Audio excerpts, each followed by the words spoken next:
गुणैः कर्माणि सर्वशः अहंकार विमूढात्मा कर्ताहमिति मन्यते. ग्रंथराज ज्ञानेश्वरीच्या 3ऱ्या अध्यायाचं चिंतन आपण करतो आहोत आणि या 3ऱ्या अध्यायातील 27व्या क्रमांकाचा हा श्लोक आहे. ह्या श्लोकाचा अन्वय आणि अर्थ एकदा आपण पाहूयात. अहंकार विमूढात्मा प्रकृतेः गुणैः सर्वशः क्रियमाणानि कर्माणि अहंकर्ता इति मन्यते.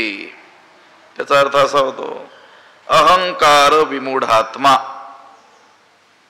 म्हणजे अहंकाराच्या योगानं ज्याचं अंतःकरण अत्यंत मोहित झालेला आहे असा पुरुष, असा मनुष्य की ज्याचं अंतःकरण अत्यंत मोहित झालेलं आहे.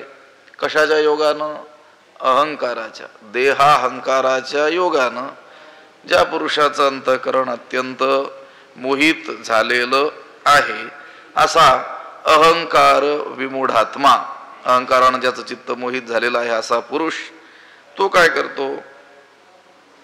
प्रकृतेः गुणैः, मायेच्या प्रकृतीच्या गुणांनी सर्वशः सर्व प्रकारे क्रियमाणानी कर्माणी केली जाणारी जी कर्मे आहेत त्या कर्मांचा स्वतःला काय म्हणतो? अहम कर्ता इति मन्यते. मीच करता आहे, ती कर्म मीच करतो असं मानतो. खरी कर्मे कोणाकडून होतात? प्रकृते गुणैहि, प्रकृतीच्या गुणांच्या द्वारे सर्वशः क्रियमाणानी कर्माणी, सर्व प्रकारची केली जाणारी जी कर्म आहेत ती घडतात प्रकृतीच्या गुणांच्या द्वारे. आणि हा काय म्हणतो? त्या कर्मांचा कर्ता कोण आहे? मी, असं तो काय करतो? समजतो, मन्यते, मानतो. ज्या पुरुषाचं चित्त देहाहंकाराच्या योगानं अत्यंत मोहित झालेला आहे असा जो पुरुष आहे, अहंकारानं ज्याचं चित्त मोहित झालेला, तो काय करतो? या प्रकृतीच्या गुणांकडून सर्व प्रकारची जी कर्मे केली जात असताना, देह इंद्रियादी ही जी प्रकृती आहे त्यांच्याद्वारे ही कर्म केली जात असताना त्या कर्माचा कर्ता मीच आहे असं समजतो. हे पहा, मागचा 26वा श्लोक काल ज्याचा विचार केला, न बुद्धिभेदम जनयेद अज्ञानाम कर्मसंगीनाम जोषयेत सर्व कर्माणि विद्वान युक्त समाचरण. या 26व्या श्लोकामध्ये आत्मज्ञानी पुरुषानं अज्ञानी माणसाप्रमाणेच कर्म करावं असं सांगितलेलं आहे. कारण तो कर्म करण्याचं जर सोडून देईल तर बुद्धिभेद होईल. कोणाचा? अज्ञानी लोकांचा. म्हणून त्यानं कर्माचा त्याग करू नये. उलट अज्ञानी माणसं जशी कर्म करतात तशीच कर्मे करून दाखवावीत असं सांगितलं. मग आता ज्ञानी पुरुष सुद्धा कर्मे करताना दिसतोय आणि अज्ञानीही कर्मामध्ये लिप्त आपल्याला दिसतोय.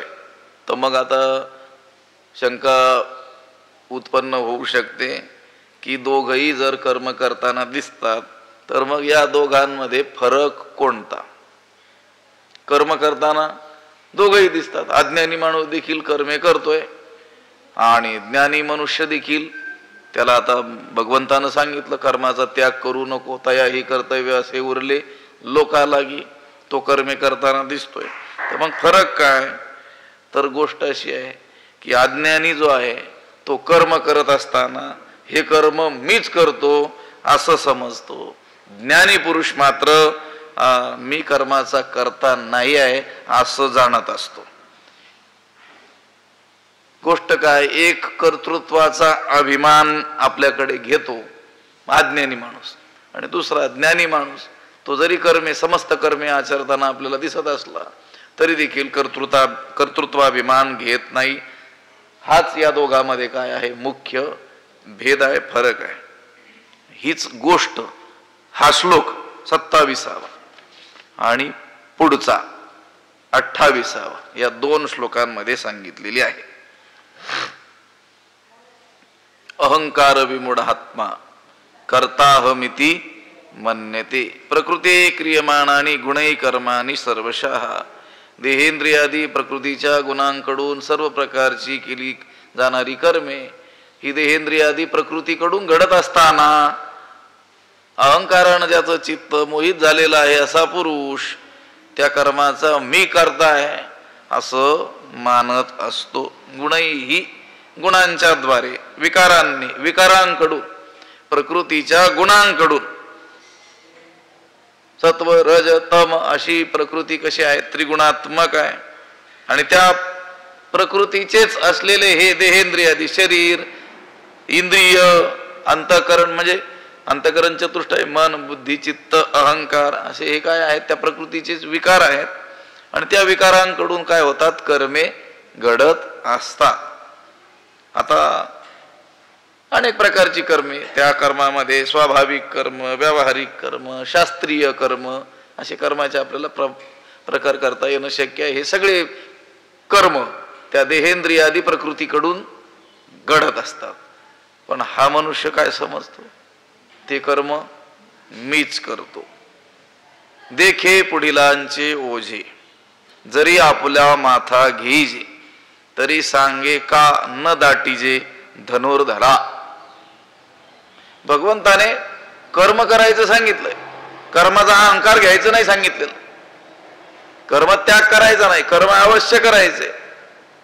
पण हा जो अहंकार विमूढ आत्मा जो आहे, अहंकारानं ज्याचं चित्त मोहित होऊन गेलेला आहे असा जो पुरुष, देहेंद्रियाच्या ठिकाणी अहंकार धारण करणारा जो पुरुष आहे, तो काय करतोय, हे कर्म मीच करतोय, त्या कर्माचा करता मीच आहे असं मानतोय. देखे पुढिलाचे ओझे जरी आपल्या माथा घेईजे तरी का सांगे का न दाटीजे धनुर्धरा.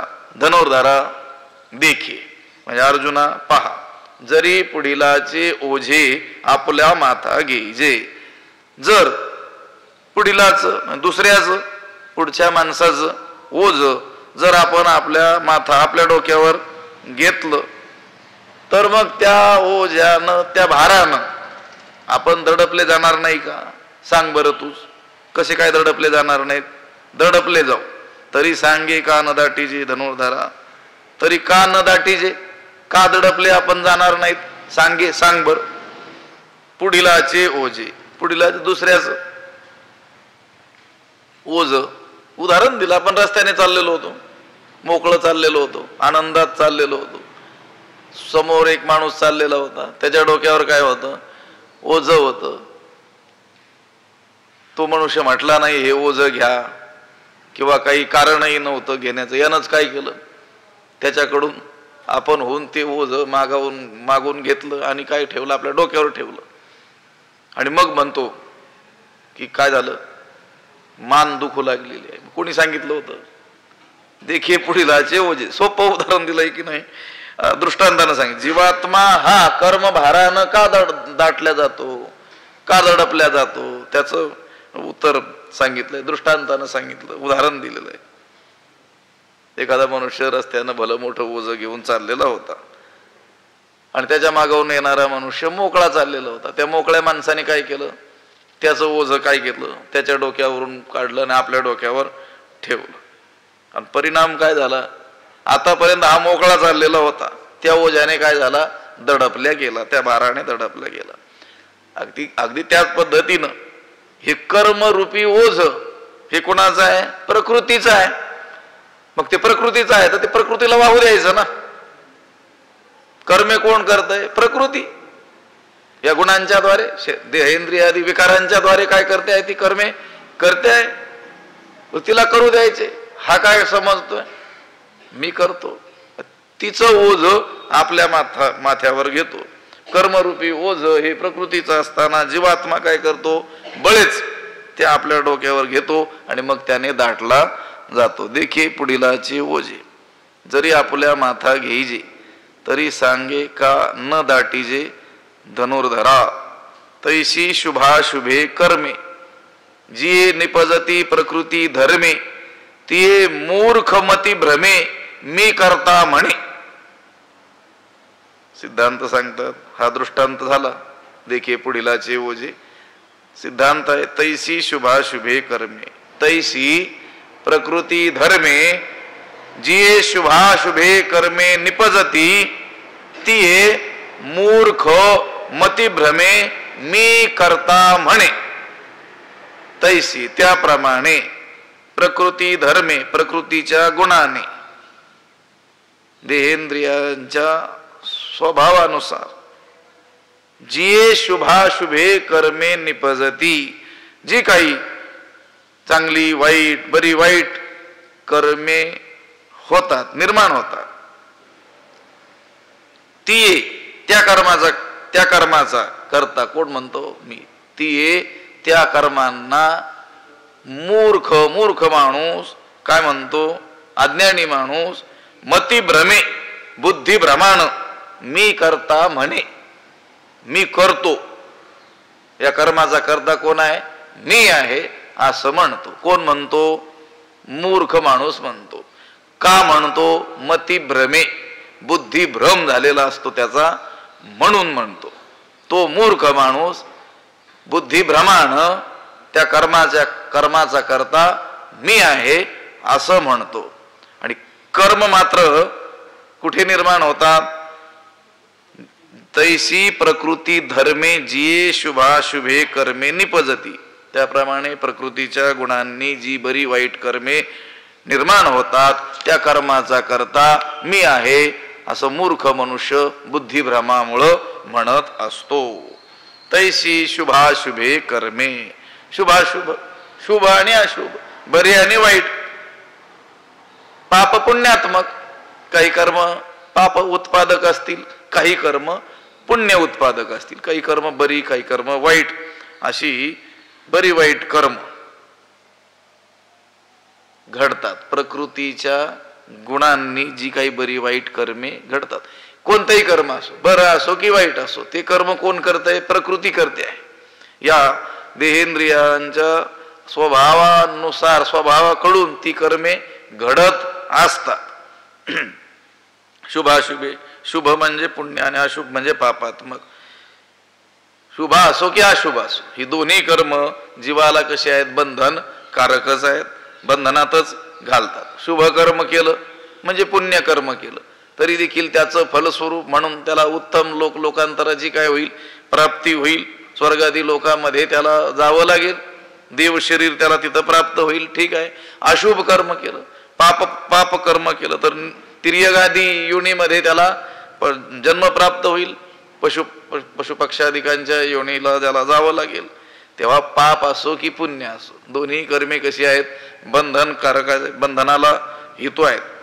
त्यामुळं अध्यात्मशास्त्रामध्ये पाप आणि पुण्य यांचा फारसा भेद केलेला आहे असं नाही. अध्यात्मशास्त्रात म्हटलं बरं का मी धर्मशास्त्रामध्ये मात्र याला काय आहे त्या ठिकाणी योग्य स्थान आहे. धर्मशास्त्र ही गोष्ट वेगळी अध्यात्मशास्त्र ही गोष्ट वेगळी.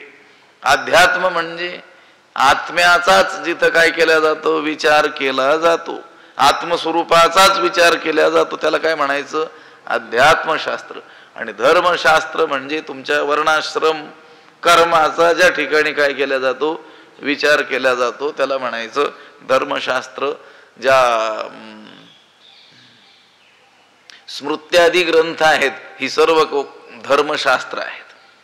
पण अध्यात्मशास्त्रामध्ये मात्र पुण्याला देखील काय म्हटलेलं आहे पापच म्हटले. ज्ञानोबा म्हणतात स्वर्गा पुण्यात्मके पापे येईजे पापात्मके पापे नरका जायचे मग माते जेणे पाविजे ते शुद्ध पुण्य. भगवंताच्या दृष्टीनं ते सकाम केलेलं पुण्य आणि ते घडलेलं पाप ते म्हणते ती एकच आहे. जरी सकाम पुण्य केलं तरी ते काही शुद्ध पुण्य नाही आहे ते पुण्यात्मक पाप आहे. कोणतं स्वर्गाची इच्छा ठेवून यज्ञादी जी पुण्य केली जातात भगवंताच्या दृष्टीनं ते शुद्ध पुण्य नाही आहे, ते पुण्यात्मक काय आहे? पापच आहे. भगवंत म्हणतात शुद्ध पुण्य कोणतं? मग माते जेणे पाविजे ते शुद्ध पुण्य. जयामध्ये नारायण शुद्ध पुण्य ते एक तुकोबाराय म्हणतात. ज्याच्यामध्ये नारायण प्राप्त करून देण्याचं सामर्थ्य आहे तेच कोणतं पुण्य आहे? शुद्ध पुण्य. पुण्यात सुद्धा प्रकार आहेत. ज्ञानोबारायांनीच केलं शुद्ध पुण्य आणि अशुद्ध पुण्य. बघा, आपल्याला वाटतं पुण्य म्हणजे फार शुद्ध, पण पुण्यातही दोन प्रकार, शुद्ध पुण्य आणि अशुद्ध पुण्य. अशुद्ध पुण्य कोणतं? काहीतरी हेतू ठेवून पुण्यात्मक कर्म केलं, सकाम कर्म केलं, आणि मग त्याचं फळस्वरूप काहीतरी आपल्याला लोकांतर स्वर्गादी लोकांची काय होणार आहे? प्राप्ती होणार आहे. तर ते कोणतं पुण्य? ते अशुद्ध पुण्य. आणि ज्या पुण्यानं भगवंतच प्राप्त होतो ते कोणतं पुण्य? शुद्ध पुण्य. हे जे पाप पुण्यात्मक हे जे कर्म आहे हे कसं आहे? बंधनाला कारण आहे. आणि या कर्माची जी उत्पत्ती आहे ती काय आत्म्याकडून होत नाही. आत्मा हा क्रिया रहित आहे, चलनवलन रहित आहे. क्रिया करण्याकरिता कर्त्याला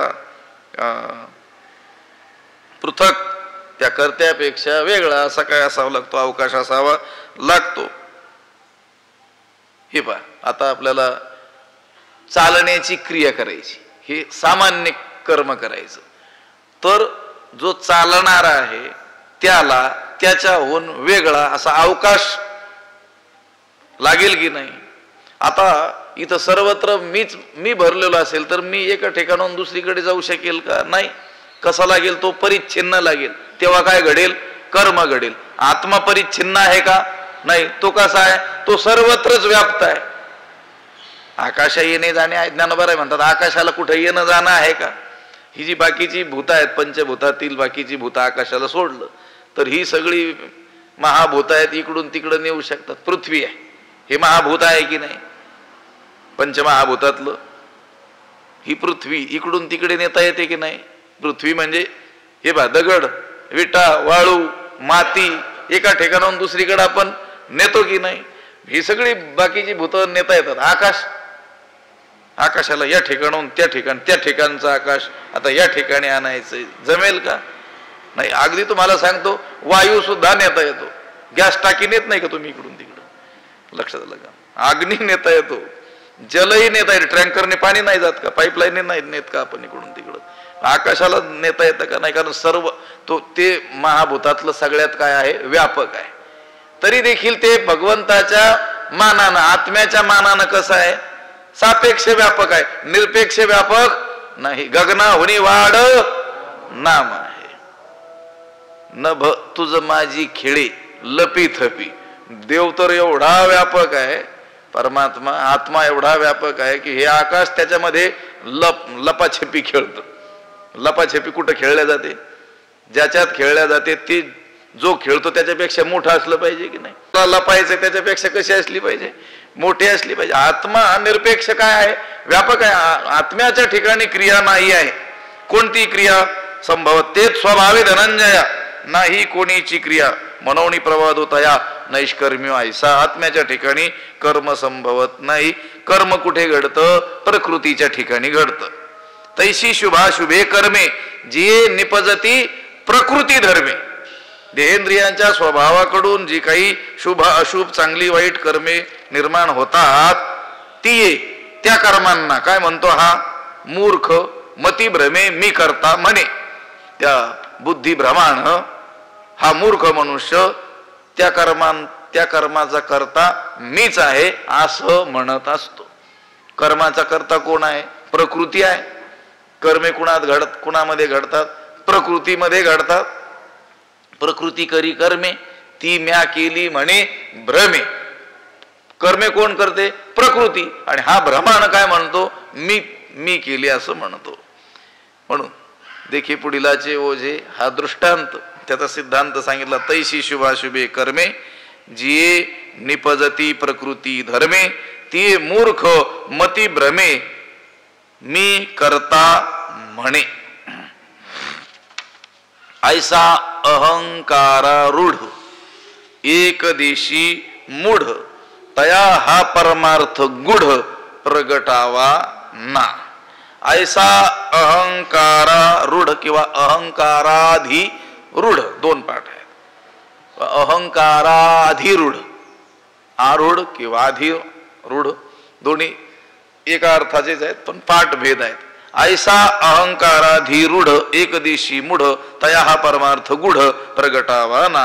ऐसा अहंकाराधिरूढ एकदिशी मूढ तया हा गूढ परमार्थ प्रगटावा ना. भगवंत म्हणतात ऐसा असा अहंकाराधिरूढ देहांकारधारी अभिमानावर आरूढ झालेला एकदेशी मूढ स्वतःला मर्यादित समजणारा स्वतःला देहा एवढा मी परिच्छिन्न आहे असं मानणारा मूढ जो मूर्ख आहे तया हा गूढ परमार्थ प्रगटावा ना. त्याला हे गूढ बुद्धीला अगम्य असलेलं सखोल असलेलं तत्वज्ञान प्रगटावा ना. त्याच्या पुढे प्रगट करू नये. त्याला ह्या तत्वज्ञानाचा उपदेश करू नये, त्याला सांगू नये. हे ज्ञान त्याला सांगू नये. माग विषय गेला की नाही. जे सायासे स्तन्य सेवी ते पक्वान्य किवी जीवी म्हणून बाळका जैसी नेदावी. धनुर्धर कालचाच विषय. तैसी कर्मी जया अयोग्यता तया प्रती नैष्कर्म्यता न प्रगटावी खेळता आधी करूनी. खेळता खेळता सहज लीलेनं विनोदानं गमती गमतीनं सुद्धा त्याला हे ज्ञान सांगू नये. कोणतं ज्ञान की आत्म्याच्या ठिकाणी कोणतीही क्रिया नाही. आत्मा नैष्कर्म्य आहे. कर्मे कोण करते? प्रकृती करते. हे जर त्याला सांगितलं तर मग तो विहित कर्माचा त्याग करील आणि तो त्या स्थितीला पोहोचलेला नसल्यामुळं निषिद्ध त्याच्याकडून घडल्या वाचून राहणार नाही. गमतीनं सांगू का? अहम ब्रह्मास्मी मुखानं म्हणता म्हणता हॉटेलमध्ये भजे खाल्ल्याशिवाय राहणार नाही. मुखानं काय म्हणेल? अहम ब्रह्मास्मी. आणि निषिद्ध कर्माचं तर काय आचरण त्याच्याकडून सुटणार नाही. त्याग करील कशाचा? विहिताचा. आत्म्याच्या ठिकाणी कोणतीही क्रिया नाही, कर्मच सोडून देईल. म्हणून त्याच्या पुढे हा परमार्थ प्रकट करू नये. त्याला काय करावं? सत्क्रियाची लावावी, त्याची एकी प्रशंसावी, नैष्कर्मी ही दावावी, आचरणी. त्याला काय करावं? सन्मार्गालाच लावावं. कर्माचं महत्व त्याला सांगावं, सत्कर्माचं महत्व त्याला सांगावं. आणि पोहोचलेला जो महात्मा आहे, देखे प्राप्तार्थ झाले, जे निष्कामता पावले असा जो महात्मा आहे त्याने काय करावं? नैष्कर्मी ही दावावी, आचरणी. त्या नैष्कर्म्य स्थितीला पोहोचलेला महात्मा त्याला कर्म करण्याची आवश्यकता उरलेली नसताना सुद्धा त्या आज्ञजनांचा बुद्धिभेद होऊ नये म्हणून काय करावं? सत्क्रियाच त्याला करून दाखवावी. त्याच्या पुढे हा जो गूढ असलेला परमार्थ प्रकट करू नये. ऐसा अहंकाराधिरूढ एकदिशी मूढ. असा जो अहंकाराधिरूढ अहंकारावर आरूढ झालेला जो आहे, अहंकार युक्त जो आहे, देहाहंकारी, देहालाच मी असं मानणारा जो आहे, एकदेशी, स्वतःला देहा एवढा मी परिच्छिन्न, मी म्हणजे देह, देह हे माझं काय आहे? स्वरूप आहे, असं मानणारा जो कोण आहे, मूढ म्हणजे मूर्ख आहे. त्याच्या प्रती त्याच्याजवळ तया हा परमार्थ गूढ प्रगटावा, तया हा गूढ परमार्थ प्रगटावा ना. त्याला हे गूढ तत्वज्ञान सांगू नये.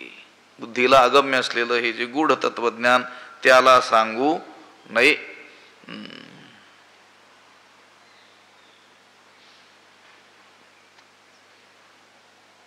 महानिरय जालेषु सतेन विनियोजिता असा एक श्लोक आहे, अर्थ आठवलं मला,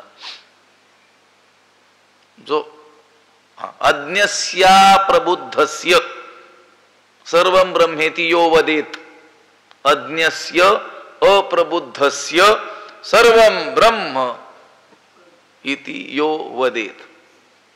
अज्ञ जो आहे, अप्रबुद्ध अर्धवट जो आहे, त्याच्या समोर जो सर्वम खलविदम ब्रह्म असं सांगतो, तो त्याचा उद्धार करत नसून महानिरय जालेषु सतेन विनियोजिता, जणू काही तो त्याला महानरकाच्या जाळ्यातच टाकतो.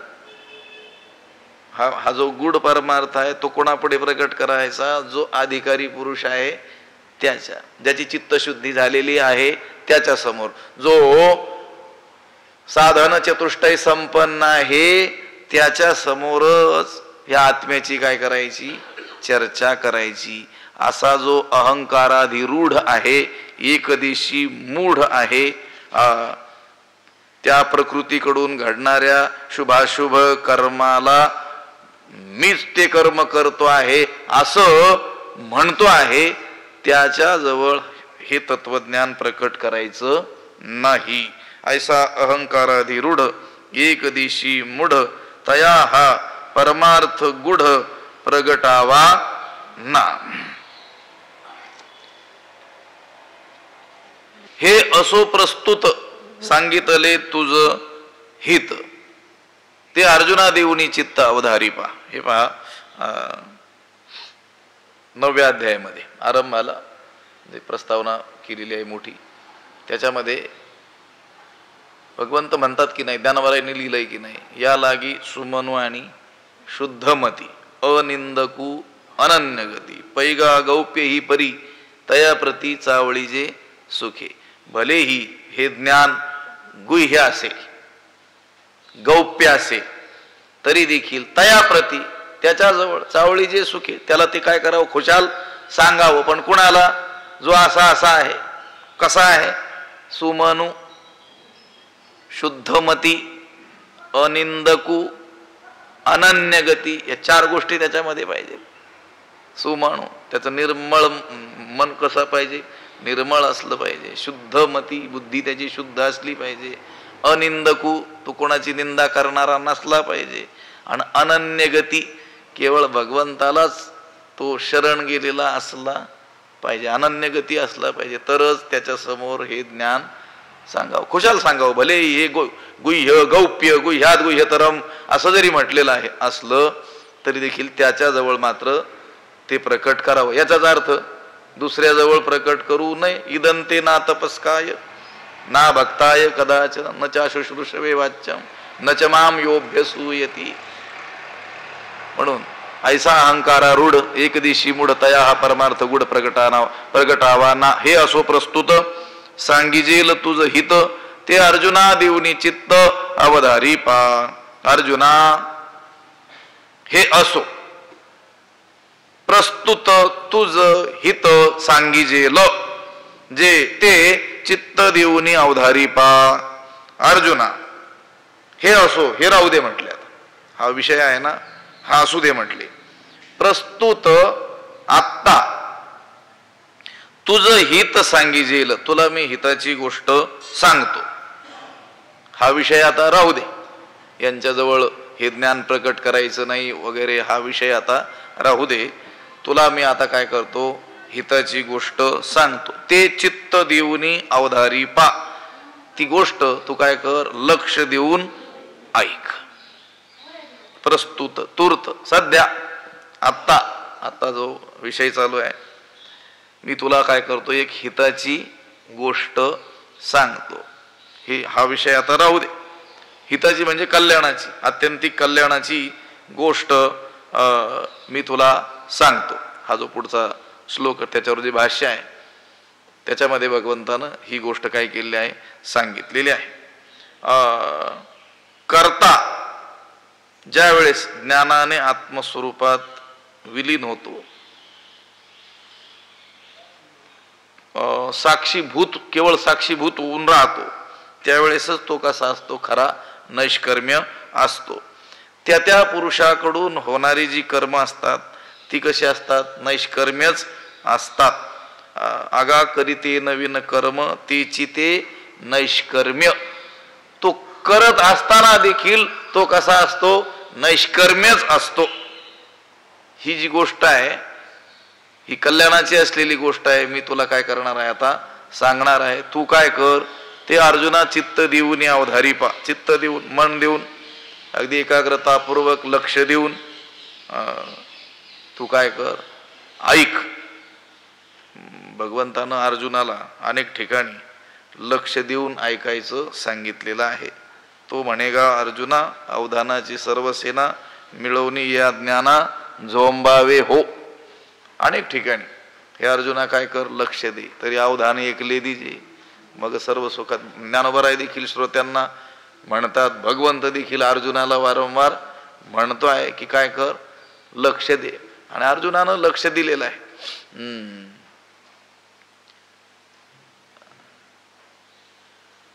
अवधानाची अर्जुनाकारे मूर्त जाहले ज्ञानोबराय म्हटलेले आहेत.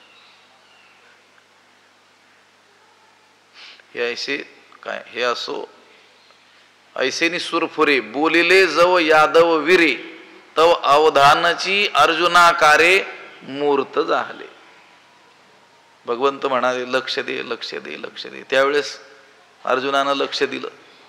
केवळ लक्ष दिलं असं नाही, तर ते अवधान, ते लक्षच जणू काही अर्जुनाचं रूप घेऊन काय झालं, प्रकट झालं. अर्जुन म्हणजे अर्जुन नाही, तर अवधानच काय झालं, मूर्तिमंत अवधान म्हणजे कोण आहे, अर्जुन आहे. म्हणजे ऐकावं कसं हे कोणाकडून शिकलं पाहिजे. अगा परिसणेयाच्या राया, ऐकणाऱ्यांचा कोण आहे, तो राजा आहे. ऐकावं कसं हे कोणाकडून शिकावं, अर्जुनाकडून शिकावं. ते अर्जुना देऊनी चित्त अवधारी पा. हे असो प्रस्तुत सांगिजेल तुझं हित. हे असो अर्जुना, हे असो आता तुला मी हितकारक गोष्ट सांगणार आहे, ते लक्ष देऊन तू श्रवण कर. तत्ववित्तु महाबाहो गुणकर्म विभागयो हो गुणागुणेषु वर्तन्त इति मत्वा न सज्जते. महाबाहो तू गुणकर्म विभागयो हो तत्ववित् गुणाः गुणेषु वर्तन्ते इति मत्वा न सज्जते. महाबाहो, हे महाबाहो अर्जुना, अजानुबाहू दीर्घबाहू असलेला कोण आहे, अर्जुन आहे. लांब त्याचे काय आहेत, हात थोड्या लोकांचे असतात म्हणतात. कुठपर्यंत, गुडघ्यापर्यंत त्यांचे हात आहेत. अजानुभुज, अजानुबाहू, महाबाहो. हे महाबाहो अर्जुना, तू म्हणजे परंतु.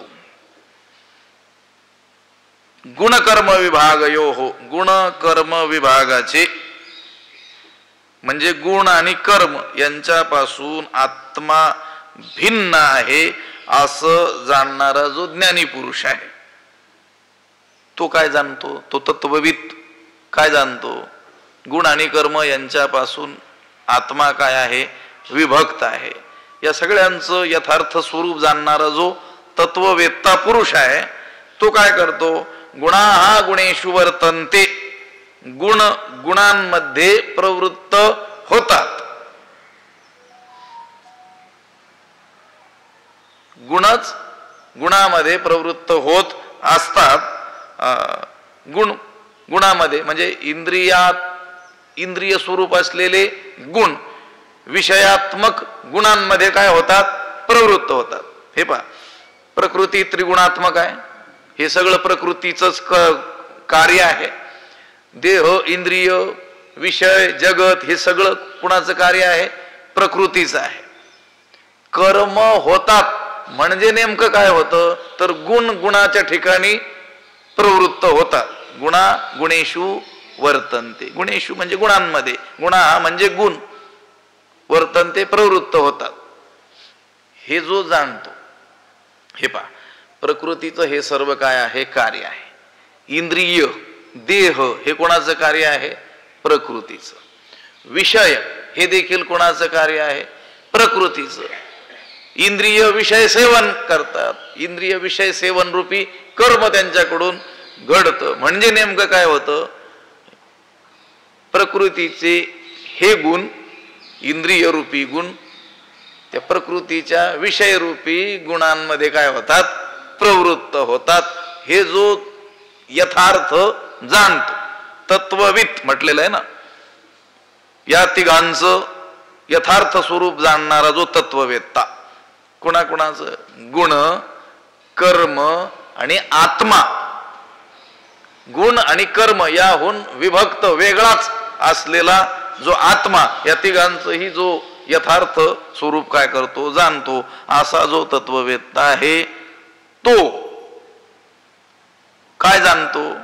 तो देह इंद्रिय हे काय करतात? कर्मे करतात आणि विषयांकडे प्रवृत्त होतात असं जाणतो, मानतो. आणि त्याविषयी कर्तृत्वाभिमान ठेवत नाही आणि विषयासक्तही तो होत नाही. इति मत्वा न सज्जते असं मानून तो त्या देहादी संघाताचं तादात्म्य घेत नाही आणि मी कर्म करता आहे असंही मानत नाही. ही महत्वाची गोष्ट, हितकारक गोष्ट, कल्याणाची गोष्ट भगवंत म्हणाले होते मी तुला सांगणार आहे. हा विषय आता जो चालू आहे तो प्रस्तुत तो राहू दे, तुला हितकारक मी गोष्ट सांगतो. अर्जुना तू चित्त देऊन ती ऐक. तर कोणती गोष्ट सांगितली? ही गोष्ट सांगितली. हे महाबाहो, हे अजानुभुज अर्जुना, त्या गुण कर्म विभागाचं म्हणजे गुण म्हणजे देह व इंद्रिये आणि कर्म यांच्यापासून आत्मा भिन्न आहे असं जाणणारा जो ज्ञानी पुरुष आहे तो गुण गुणांमध्ये प्रवृत्त होतात असं मानून आसक्त होत नाही. जे तत्वज्ञानी यांच्या ठाई तो प्रकृती भाव नाही, जेथ कर्मजात पाही निपजत असे. जेथ कर्मजात निपजत असे तो प्रकृती भावो तत्वज्ञानी यांच्या ठाई नाही. पाही, तू काय कर हे पहा. जे म्हणजे ती गोष्ट अशी आहे, अगोदर म्हटले की नाही. आता हा श्लोकाचा विषय सोडून द्या. श्लोक न वाचता, श्लोकाचा विचार न करता सुद्धा ज्ञानेश्वरी वाचली तरी अर्थामध्ये कुठेही बिघाड होत नाही. ज्ञानोबरांनीच म्हटलेलं आहे. श्लोकाचा आपण विचार केला, हे संस्कृतमध्ये असलेले श्लोक आणि वरी मराठीही नीट पडता आणि त्याच्यावर आम्ही केलेलं जे भाष्य आहे ते वाचलं तर अभिप्राय मांडली या चित्ता म्हणजे तो अभिप्राय काय होईल अधिकच आपल्याला चांगल्या रीतीनं कळून येईल. आणि श्लोक सोडून जरी वाचली ओव्याच ओव्या तरी देखील अर्थामध्ये कुठेही बिघाड होत नाही. इथंच पहा, हा श्लोक न वाचता आपण त्याचा विचार करू. हे असो प्रस्तुत सांगितलेलं तुझं हित ते अर्जुना देऊनी चित्ता अवधारी पा.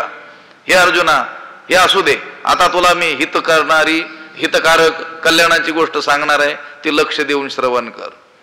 लगेच पुढे जे तत्वज्ञानी यांच्या ठाई ती गोष्ट अशी आहे की जेथ कर्मजात निपजत असे, जिच्यापासून सारी कर्मे उत्पन्न होतात तो प्रकृती भाव. ती प्रकृती म्हणजे मी, असा प्रकृती भाव तत्वज्ञानी यांच्या ठाई नाही. पाही, ती प्रकृती म्हणजे मी अशी भावना तत्वज्ञानी म्हणजे ब्रह्मनिष्ठ जे आहेत त्यांच्या ठिकाणी नसते. पाही, पाही म्हणजे समज, असं तू समजून घे. प्रकृती भाव म्हणजे प्रकृती धर्म, शरीर तादात्म्य. या प्रकृतीमध्ये गुण, देह, इंद्रिये या सगळ्यांचा काय होतो? अंतर्भाव होतो. कारण ही सर्व कार्यरूपानं जरी असली तरी आहेत कोण? शेवटी प्रकृतीच आहेत. देहही कोण आहे? प्रकृती. गुण देखील प्रकृती, इंद्रिय देखील काय आहे? प्रकृतीच. आता जो तत्वज्ञानी म्हणजे ब्रह्मनिष्ठ महात्मा आहे, देह आणि इंद्रिय याहून मी भिन्न आहे असं तो जाणतो. मी म्हणजे देह नाही किंवा मी म्हणजे इंद्रिय नाही असं तो जाणतो. त्याचं त्या देह इंद्रिय जो संघात आहे त्याच्या ठिकाणी तादात्म्य नसतं, म्हणजे त्याच्या ठिकाणी प्रकृती भाव नसतो, म्हणजे देहाभिमान नसतो. या पुढच्या ओवीत येईल तो विषय, ते देहाभिमान सांडूनी. देहाभिमान त्याच्या ठिकाणी नसतो. त्यानं हे जाणलेलं असतं की देह इंद्रियाहून मी कोण आहे? भिन्न आहेत. देह आणि इंद्रिय हे कार्यरूपाने कोण आहेत? प्रकृती आहेत. त्यांचा माझा काही संबंध नाही आहे. जे तत्वज्ञानी यांच्या ठाई तो प्रकृती भाव नाही. जेथ कर्म जात पाही निपजत असे. हे पहा, सामान्य माणसाकडून ज्या प्रकृतीच्या अभिमानानं अनेक कर्म निर्माण होतात, त्या प्रकृतीच्या ठिकाणीच हा काय करतो, सामान्य मनुष्य, अज्ञानी मनुष्य अहंकार धारण करतो. म्हणजे त्या देहालाच मी म्हणतो. अनेक कर्म त्याच्या ठिकाणी निर्माण होतात. तो प्रकृती भाव, तो प्रकृतीचा अभिमान देहाच्या ठिकाणी, अहंता या तत्वज्ञानाच्या ठिकाणी नसते. जे तत्वज्ञानी यांच्या ठाई तो प्रकृती भाव नाही. जेथ कर्म जात पाही निपजत असे. ते देहाभिमान सांडूनी गुणकर्मे ओलांडुनी साक्षीभूत होऊनी वर्तती देही. ते देहाभिमान सांडुनी गुणकर्मे ओलांडुनी साक्षीभूत होऊनी देही वर्तती. ते ज्ञानी लोक ते देहाभिमान सांडुनी, देहाचा अभिमान टाकून, गुणकर्मे ओलांडुनी, गुण आणि कर्म यांचं उल्लंघन करून, गुण म्हणजे गुणापासून उत्पन्न होणारे जे कर्म, त्यांचं काय करून, उल्लंघन करून, म्हणजे गुणातीत कर्मातीत होऊन साक्षीभूत होऊनी देही वर्तती. केवळ तटस्थ वृत्तीनं साक्षी होऊन, केवळ पाहणारे, त्या कर्माचा साक्षी, त्या कर्माला केवळ पाहणारे, केवळ द्रष्टे होऊन देही वर्तती, देहात राहत असतात. देहात राहूनही या देहाचा आपला काही संबंध नाही असं ते मानत असतात. आणि देहाकडून म्हणजे या प्रकृतीकडून, देह इंद्रिय रूपी प्रकृतीकडून होणारी जी कर्म आहेत, त्या कर्माचा केवळ काय होऊन राहतात, साक्षी होऊन राहत असतात. ते कर्म मी करतो असं ते मानत नाहीत. मग कर्म त्यांच्याकडून घडत असताना त्या कर्माचा केवळ साक्षी म्हणून ते राहतात, देहात राहतात. वर्तती देही, ते देहाभिमान सांडूनी. आपण देहांकार धारण केलेला असतो, मीच देह आहे असं आपण मानलेलं असतं. बरं, गुणकर्म ओलांडलेले असतात का आपण? गुणकर्म ओलांडलेले नसतात. त्याच्यातच काय झालेलो असतो, लिप्त होऊन गुरफटून गेलेलो असतो आणि साक्षीभूत होऊन नाही राहत, आपण त्याच्यात सामील होऊन जातो. रस्त्याने आपण चाललो, कुठेतरी काय चालू आहे, भांडण तंटा वगैरे काय आहे चालू आहे. आता आपल्याला काही पुढे जाणंही काही शक्य नाही. मग आता आपण काय केलं पाहिजे, तटस्थ होऊन ते केवळ काय केलं पाहिजे, पाहिलं पाहिजे. खरं तर शुद्ध आत्मस्वरूपाचा विचार येईल त्यावेळेस तो साक्षी होऊन ठाके इरी गोठी काय ज्ञानोबाराय म्हणतील. तो आत्मा साक्षी सुद्धा होऊन राहत नाही. कारण साक्षी म्हटलं तरी देखील कधीतरी गुंतावंच लागते.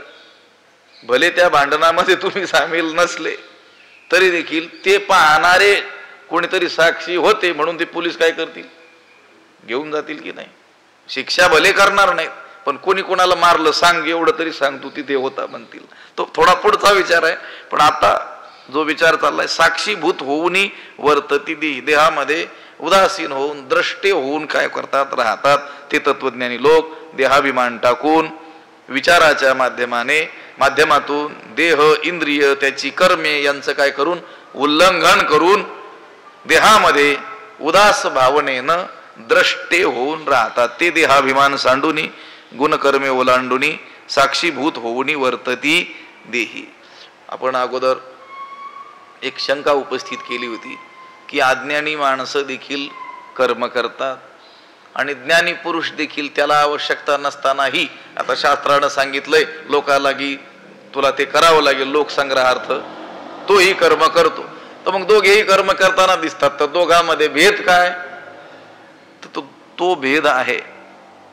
काय भेद आहे, म्हणून शरीरी जरी होती तरी कर्मबंधाना कळती, जैसा का भूतचेष्टा ग भस्ती घेपवेना.